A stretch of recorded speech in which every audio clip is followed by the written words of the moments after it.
Welcome to Readings from Roberto, bringing you the wisdom and experience of Roberto Assagioli and Psychosynthesis through readings of his essays and lectures. We hope you enjoy this and gain a benefit that can be shared with others.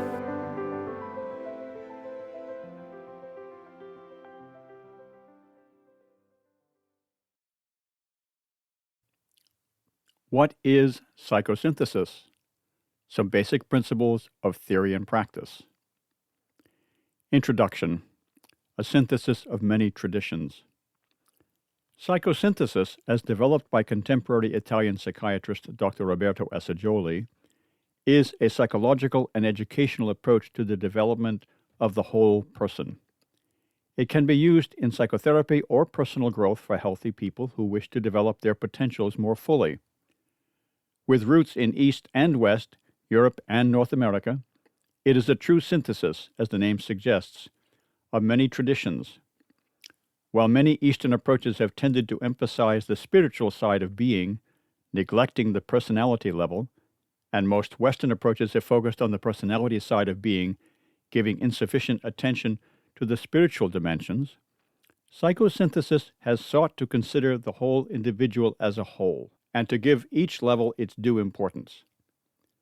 Although it postulates the presence in man of a transpersonal essence, it maintains that man's purpose in life is to embody and manifest this self, or essence, as completely as possible in the world of daily life.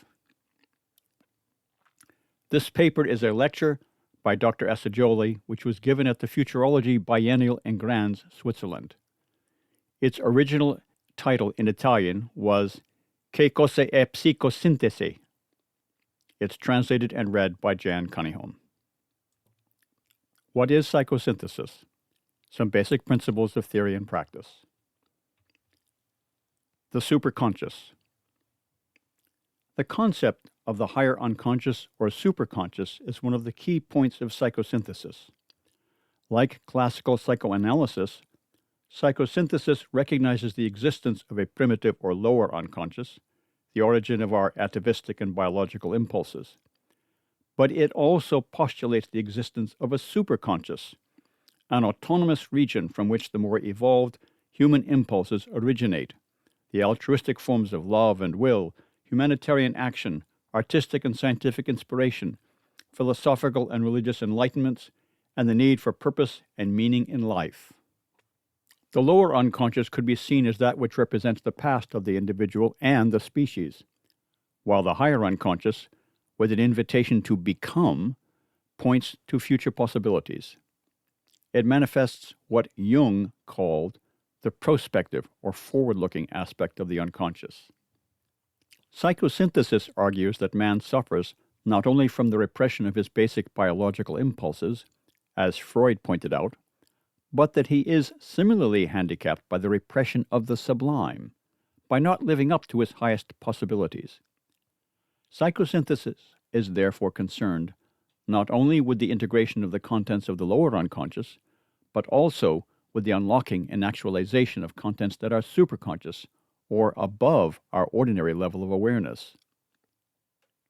To this end, it has developed a wide range of techniques to awaken the psyche and to establish a bridge through intuition with that part of our being where true wisdom can be found.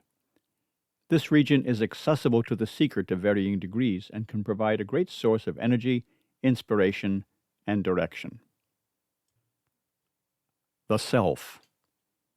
One of the central assumptions in psychosynthesis is the conception of the self as an entity that is superordinate to the various aspects of personality, body, emotions, and mind, which nevertheless expresses itself through them.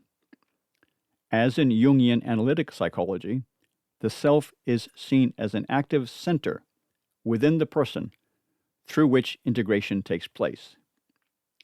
A distinction is made between the personal self, the I or center of awareness, and the transpersonal self, which is a deeper and more inclusive center of identity. Stages of psychosynthesis. The psychosynthetic process can be conceived in two stages, although these may be overlapping to some extent. First, transpersonal psychosynthesis, in which the integration of the personality around the personal self takes place, and in which the person achieves a level of functioning in his or her work and relationships that would be considered generally healthy according to current mental health standards. And second, transpersonal psychosynthesis, in which the personality learns to align with the transpersonal self and channel its energies. The self as an objective observer. The self can be experienced in a receptive or active mode. In the former, one perceives reality without distortion or defense, from what has been called the position of the impartial witness or objective observer.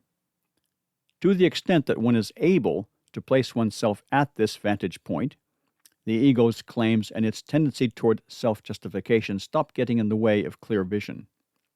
In psychosynthesis, there is a whole variety of techniques to help people transcend the ego level and place themselves in this privileged position from which most effective work on themselves can be done. The self as internal guide. The other facet of the self is active, directing, and guiding. It is as if the self is always trying to show us the way, showing us the direction in which our destiny and growth lies, and providing corrective feedback when we go off course.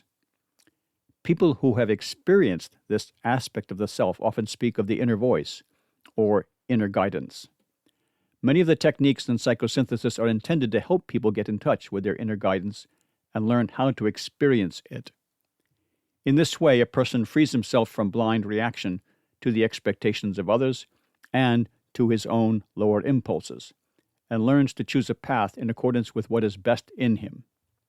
This involves the development of a sense of values and good functioning of the will, both of which are goals of psychosynthesis. False identifications.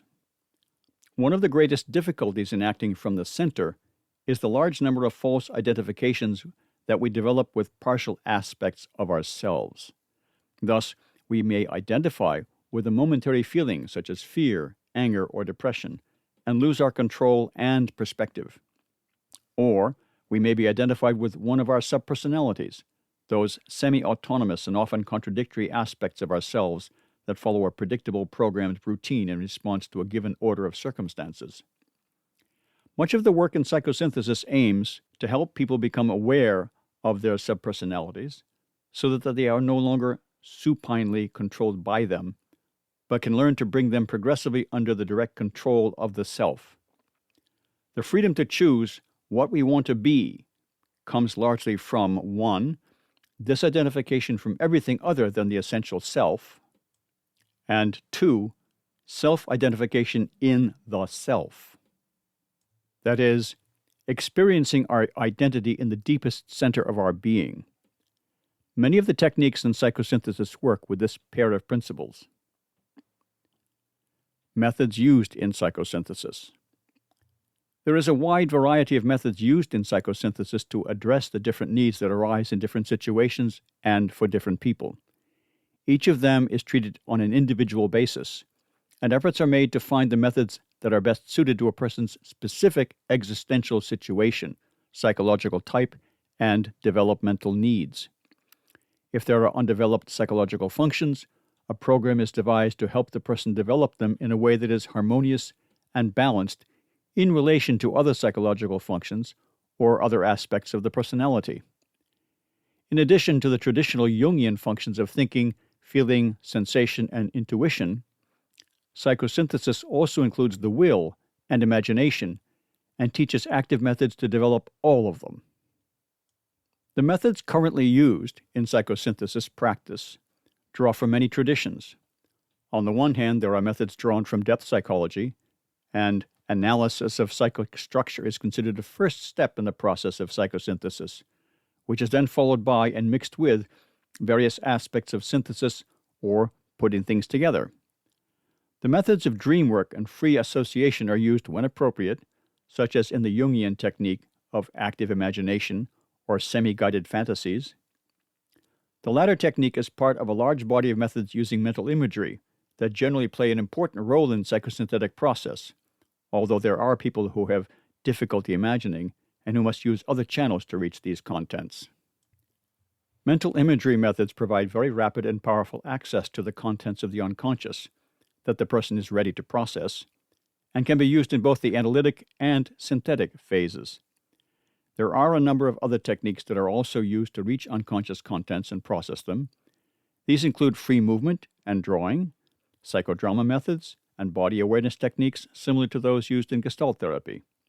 Meditative and inner dialogue techniques can also be used to handle superconscious content. In group sessions, psychosynthesis seeks to achieve a balance between intrapersonal and interpersonal communication. Learning to communicate with oneself in a deep way is considered to be the basis for meaningful communication with others. The group process aims to help people communicate with each other in a way that is authentic, constructive, and a harbinger of inspiration and enlightenment for those involved.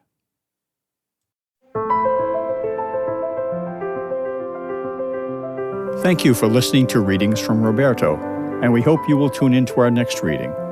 Please don't forget to like and subscribe to share the wisdom.